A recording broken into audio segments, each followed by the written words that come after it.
आप देख रहे हैं एग्जाम स्टडी इस चैनल चैनल। के माध्यम से आप देख रहे हैं इसमें निःशुल्क एनसीईआरटी सीरीज जो हमारी चल रही है, जिसके अंतर्गत हम आज कक्षा 10 की जो एनसीईआरटी है साइंस की विज्ञान, जिसका आज हम चैप्टर 2 जिसमें कि अम्ल और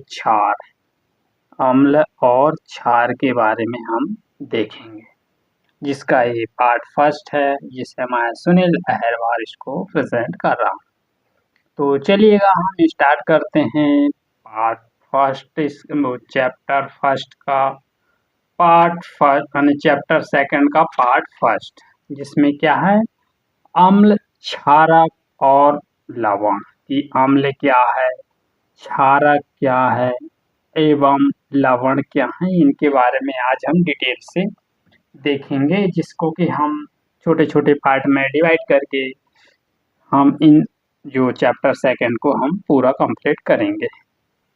तो इसी के अंतर्गत आज हम देखेंगे सबसे पहले कि अम्ल, क्षारक एवं लवण के बारे में। तो चलिएगा हम स्टार्ट करते हैं और देखिएगा बड़े ध्यान से आप इस लेक्चर को देखिएगा, और यदि जहाँ समझ में नहीं आए तो लेक्चर को बार बार रिपीट करके देखिएगा। तो आपने पिछली कक्षाओं में अध्ययन किया होगा, जैसे कि आपने पिछली जो कक्षा थी जिसमें कि हमने चैप्टर फर्स्ट में इसके बारे में अध्ययन किया था कि भोजन का खट्टा एवं कड़वा, भोजन किस तरह से खट्टा होता और कड़वा उसके स्वास्थ्य यानी कि भोजन खट्टा और कड़वा में उसका स्वाद कैसा होता है, भोजन में विद्यमान क्रमशः जिसमें कि अम्ल एवं क्षारक के कारण होता है। यदि आपके परिवार का कोई सदस्य अत्यधिक भोजन करने के कारण अम्लता से पीड़ित होता है, मतलब कि जो परिवार के कई सदस्य होते हैं जिनमें कि वह अत्यधिक भोजन करने के कारण इस तरह की समस्या से वह कैसा होता है, पीड़ित होता है, तो आप कौन सा उपचार सोचेंगे? वो जो इस तरह से पीड़ित हैं तो उसके लिए आप कौन सा उपचार सुझाव करेंगे? तो इसके उपचार के बारे में बात करें तो हम सबसे पहले नींबू का पानी, सिरका एवं बेकिंग सोडा का विलयन लीजिए। मतलब कि ऐसी समस्या होती है तो नींबू का पानी लीजिएगा, सिरका एवं बेकिंग सोडा का जो विलयन है उसका घोल लीजिएगा। यदि उपचार करते यानी जो उपचार बताते समय आप किन गुणधर्मों का ध्यान रखना, मतलब इस तरह के जो उपचार हैं उनको बताते कौन सा गुणधर्म का ध्यान रखना चाहिए,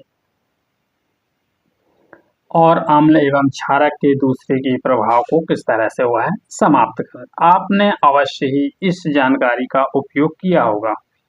याद कीजिएगा कि जिस तरह हमने जो बिना स्वाद चखे या खट्टे एवं कड़वे के जो पदार्थ की जांच की थी, आप जानते हैं कि अम्ल का स्वाद हमेशा खट्टा होता है और नीले जो लिटमस का पात्र को कैसा कर देता हुआ है, लाल कर देती। मतलब कि आपको पता है कि अम्ल का स्वाद हमेशा कैसा होता है, खट्टा होता है, जिसमें कि वह नीले लिटमस को भी लाल कर देते हैं। जबकि क्षारक का स्वाद कैसा होता है, क्षारकों जो होती है उसका स्वाद कैसा होता है, कड़वा होता है, और यह लाल लिटमस को नीला कर देती है। क्षारक जो होती है वो कैसा कर देती है, लाल को नीला कर देती है, और अम्ल कैसा, नीला को लाल कर देता है। लिटमस एक प्राकृतिक सूचक होता है। लिटमस क्या होता है, एक प्राकृतिक का सूचक होता है। इसी प्रकार हल्दी भी एक ऐसा सूचक है जिसे आपने कभी ध्यान दिया है कि यानी कि जो श्वेत कपड़े पर लगे जो सब्जी के दाग हैं वह किस तरह से क्षारकी का प्रतीक या साबुन रगड़ते हैं,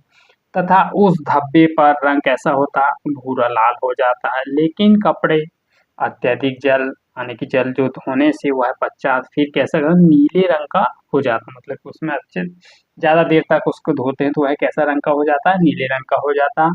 अम्ल एवं क्षारक की जांच के लिए, मतलब कि जो अम्ल है और क्षारक है इसकी जांच के लिए हम क्या करें, आप संश्लेषित सूचक लीजिए, जिसमें कि मैथिल ऑरेंज एवं फिनोल्फथालीन का उपयोग कर सकते हैं।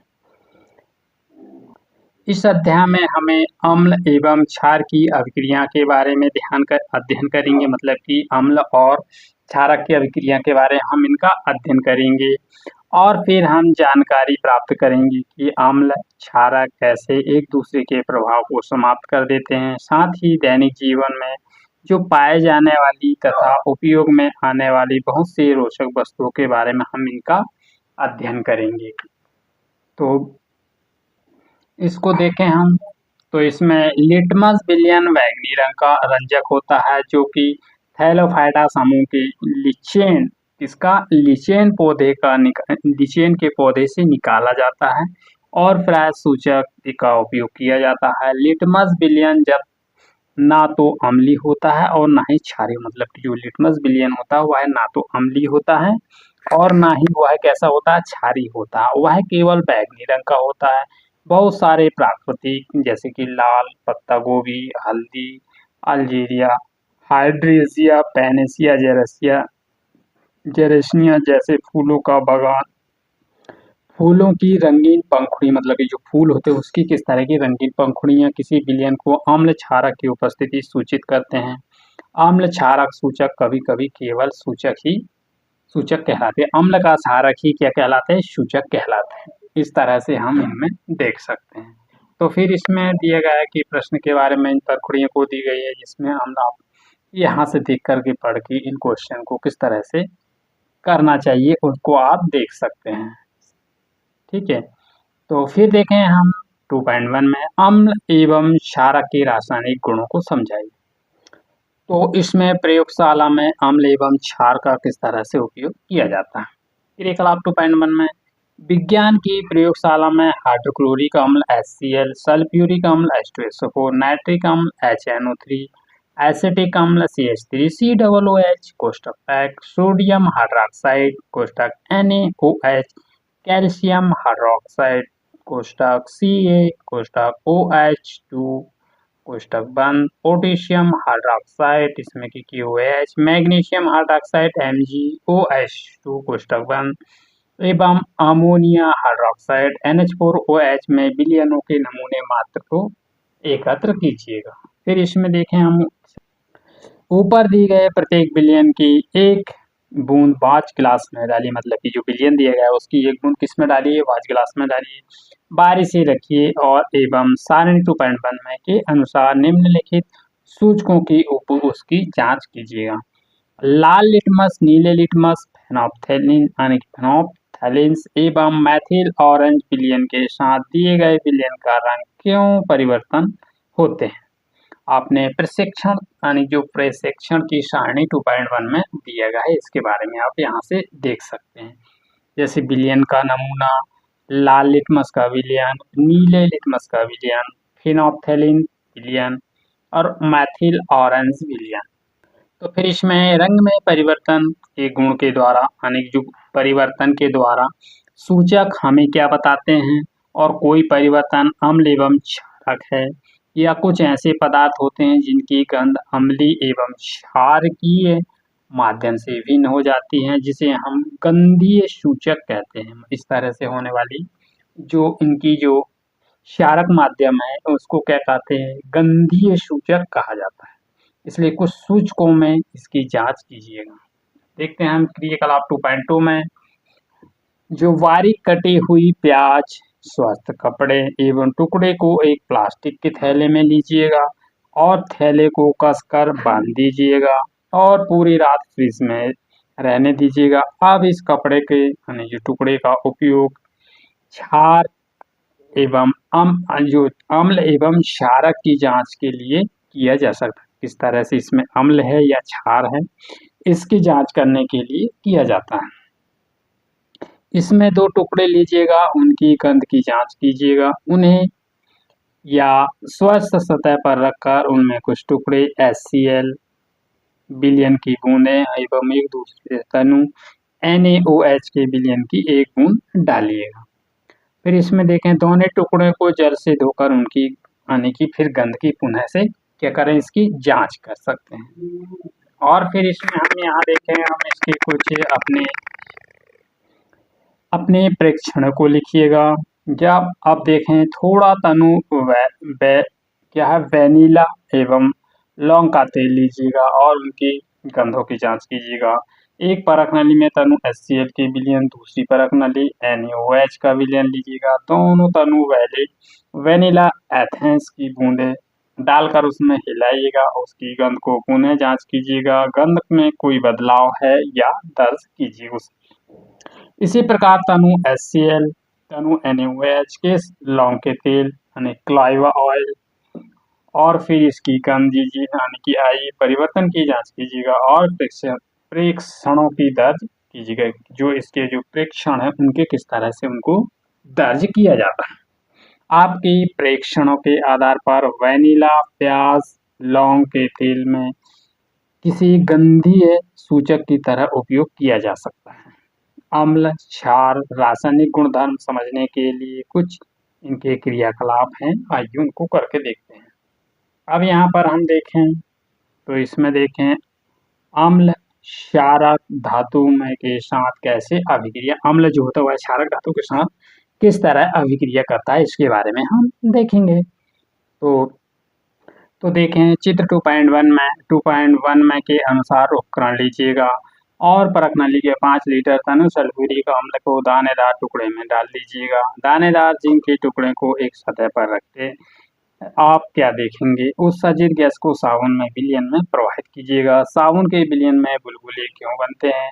जलती हुई मोमबत्ती में जो गैस के बुलबुले के पास दीजिएगा। क्या आप प्रेक्षण करते हैं और इस तरह से आप इनमें कुछ तनु HCl, HNO3, CH3COOH के साथ क्रियाकलाप दीजिएगा और प्रत्येक स्थिति में आप प्रेक्षण के समान भिन्न होते हैं। इस तरह से आप यहाँ पर दी गई है जो कि एक स्टैंड है, इसमें देखिए प्रखनली है, प्रखनली को हाइड्रोजन गैस के किस तरह से बुलबुले निकलते हैं किसमें, प्रखनली में। फिर किसका बिलिंग घोल है इसमें, तनु सल्फ्यूरिक अम्ल का, और दानेदार जिंक के छोटे छोटे टुकड़े होते हैं। और फिर इसमें आप एक प्रवाहित नली छोड़िए, एक बीकर है जो इसमें कि साबुन का विलयन है और इसमें हाइड्रोजन के जो यहाँ से जो हाइड्रोजन जा रहे हैं यहाँ से कुछ उसके बुलबुले यहाँ से छोटे छोटे जो बुलबुले ऊपर निकल रहा है। फिर उस बुलबुले में क्या कर रहे हैं, मोमबत्ती को जलती हुई मोमबत्ती उसमें डाले तो फट के ध्वनि के साथ हाइड्रोजन गैस का दहन होता, मतलब कि जो मोमबत्ती जलती जो गैस के बुलबुले निकलते हैं जो निकल रहा है, इनमें यदि गैस की जलती हुई जो लौ निकले तो उसमें इसको जलाते हैं तो वह कैसे होते, फट के क्या हाइड्रोजन गैस के दहन इस तरह से होता है। जैसे कि दानेदार इसमें सल्फ्यूरिक अम्ल इस अभिक्रिया में हाइड्रोजन गैस की तरह इसका उपयोग करते हैं। हाँ जी दोस्तों, यदि आप चैनल पे नए हो तो चैनल का जो नीचे लाल बेल आइकन बटन दिख रहा है उसको प्रेस कर दीजिएगा, जिससे कि मेरी आने वाली वीडियो की नोटिफिकेशन सबसे पहले आप तक पहुँचे। तो चलिएगा हम फिर आगे बढ़ते हैं इसमें कि क्या क्या है और इसके विलयन के बारे में हम ध्यान से देखें तो आप ध्यान से थोड़ा देखिएगा तो आपको अच्छे से बनेगा। तो फिर ध्यान दीजिएगा कि ऊपर दी गई जो अभिक्रिया है यानी कि धातु है अम्ल हाइड्रोजन परमाणु हाइड्रोजन गैस के विलयन में विस्थापित करती है, जैसे कि एक यौगिक बनाता है जो कि जिसे लवण कहते हैं। जो इस तरह से बने हुए यौगिक हैं उन्हें क्या कहा जाता है, उन्हें लवण कहते हैं। जैसे अम्ल के साथ धातु की क्रिया इस तरह से व्यक्त कर सकते हैं। फिर इसमें हम देखें अम्ल प्लस धातु इज इक्वल टू लवण प्लस हाइड्रोजन गैस। आपने जिन क्रियाकलापों का परीक्षण किया है क्या आप उनकी समीकरण लिख सकते हैं, मतलब कि जो क्रियाकलाप दिए गए हैं जो हमने इसको किया है उनका आप क्या समीकरण लिख सकते हैं। तो इसके बारे में आपने देखा तो उसके आधार पर आप यहाँ पर उनका समीकरण लिख भी सकते हो। तो फिर देखें हम क्रियाकलाप 2.4 में एक परख नली में जिंक के कुछ दाने टुकड़े रखिएगा, 2 ml सोडियम हाइड्रोक्साइड घोल मिला दीजिएगा और उसे फिर क्या करिएगा, गर्म कीजिएगा। तत्पश्चात क्रियाकलाप 2.3 में के अनुसार इन क्रियाओं को दोहराइएगा कि इनको किस तरह से कर सकते हैं। इस अभिक्रिया में दिए गए जो लिख सकते हैं, 2NaOH एक कोष्टक AQ प्लस ZN कोष्टक S is equal to Na2ZNO2 कोष्टक S प्लस H2G जो कि सोडियम जिकेट क्या है, सोडियम जिंकेट क्या है ये, सोडियम जिंकेट। तो इस तरह से आप इसको लिख सकते हैं। तो फिर इसमें हम आगे देखें, आप देखिएगा पुनः इन क्रिया को हाइड्रोजन के साथ हाइड्रोजन बनाता है, किंतु कुछ ऐसी अभिक्रिया हैं जो सभी धातुओं में संभव नहीं होती, मतलब कि इसमें कुछ अभिक्रियाएं भी कुछ होती है जो कि धातु में संभव नहीं होती और कुछ संभव होती है कि कुछ है। फिर देखें हम 2.1.3 कॉमा 2.1 का 3 देखें। फिर इस अभिक्रिया धातु कार्बोनेट तथा धातु हाइड्रोजन कार्बोनेट अम्ल के साथ कैसे अभिक्रिया करता है, इसके बारे में अब देखें। तो चलिएगा उनको समझते हैं कि किस तरह से ये क्रियाकलाप है, इनके बारे में देखें। तो क्रियाकलाप 2.5 में अब यहाँ देखते हैं हम, दो परख नली लीजिएगा, परख नली ए और एवं बी नामांकित कीजिएगा। परख नली 1 में 0.5 ग्राम क्या करें, सोडियम कार्बोनेट Na2O3 कोष्टक लीजिएगा, और परख नली बी में 0.5 mg sodium hydrogen carbonate NeHCO3 लीजिएगा, और दोनों परख नली की लवण में 2 ml के कीजिएगा, उसमें HCl मिलाइएगा। और आपने क्या निरीक्षण किया, चित्र 2.2 में इसके अनुसार आप यहाँ पर देख सकते हैं, जिसमें चूना पत्ता चूने के पानी में चूने के पानी में कैल्शियम, फिर हाइड्रोक्साइड का विलयन लीजिएगा, प्रवाहित और अम्ल की जो प्रवाहित कीजिएगा, और अपने परीक्षण को अभिलक्षित कीजिएगा। जैसे कि ये बर्नर है जी, इसमें आप एक स्टैंड लगाइएगा, जिसमें कि फिर इसमें एक की अन्य स्टैंड है, कार्क लीजिएगा, मतलब ये बना इससे क्या कार्क का, और यहाँ पर आने वाले की जो कि थेसेल फनेल है, और फिर यहाँ पर एक के द्वारा फिर हाइड्रोकार्बन गैस इसमें रखी, कार्बन डाइऑक्साइड इसमें गैस भरी हो, जो तनु सल्फ्यूरिक अम्ल है, जो घोल जो नीला नीला दिख रहा है आपको, तनु सल्फ्यूरिक अम्ल है। और फिर ये क्या है, एक परख नली है, फिर ये क्या सोडियम का, इसमें छोटे छोटे जो टुकड़े डले हैं ना, ये वाले टुकड़े आपको दिख रहे होंगे, जो मेरा लाल पेन है, तो ये सोडियम कार्बोनेट है। और फिर इसमें परख नली, फिर यहाँ से क्या जाती है, इसमें से गैस निकलती है, यहाँ से क्या निकलता है, इसमें निकास नली है, इसमें परख नली की सहायता कैल्शियम हाइड्रोक्साइड विलयन बनता है। क्या बनता है, कैल्शियम हाइड्रोक्साइड इसमें विलयन बनता है। तो फिर इस तरह से हमने इसको देखा।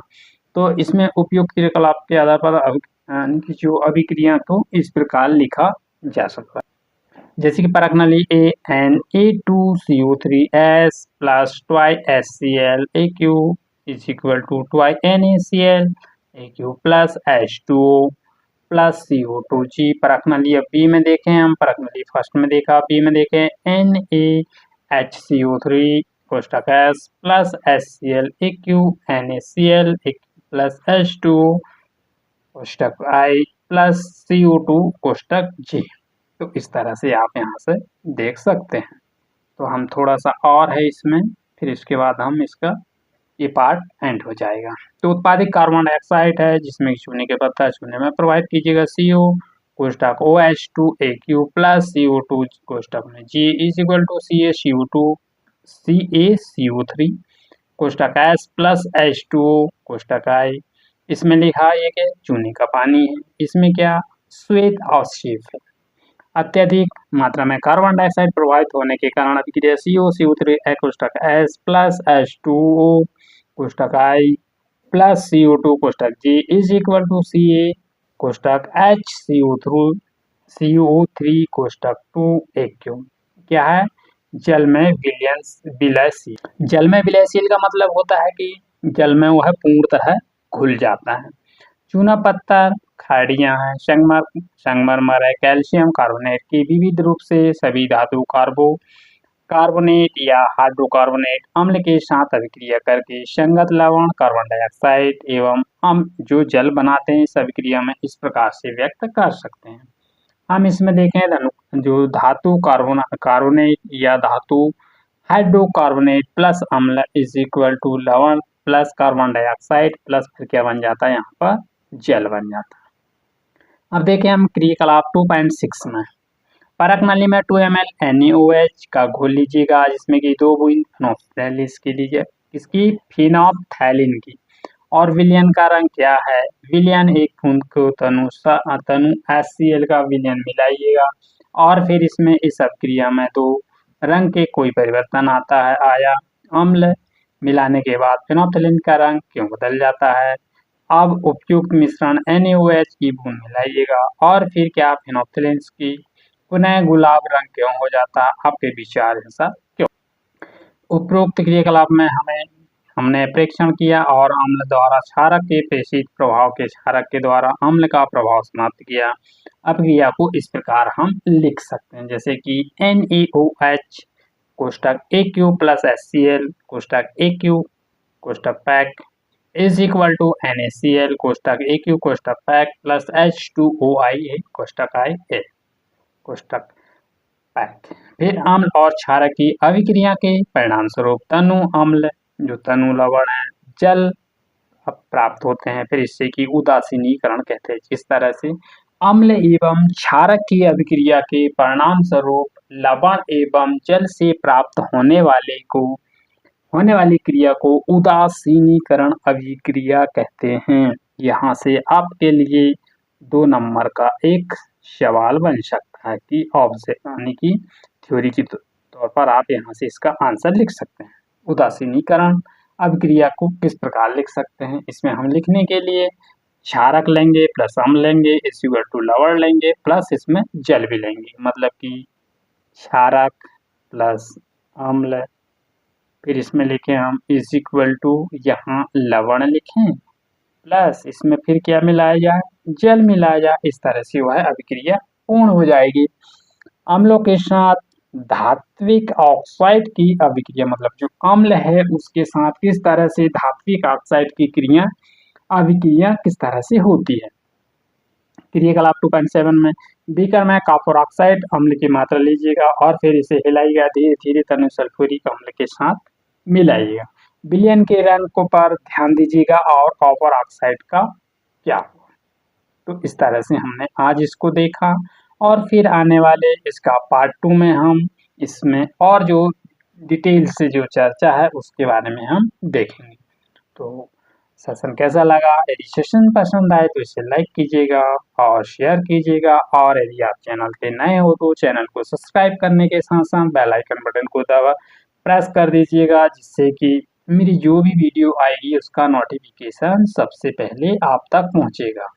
तो मिलते हैं फिर नेक्स्ट वीडियो में। Thank you for all of you. जय हिंद।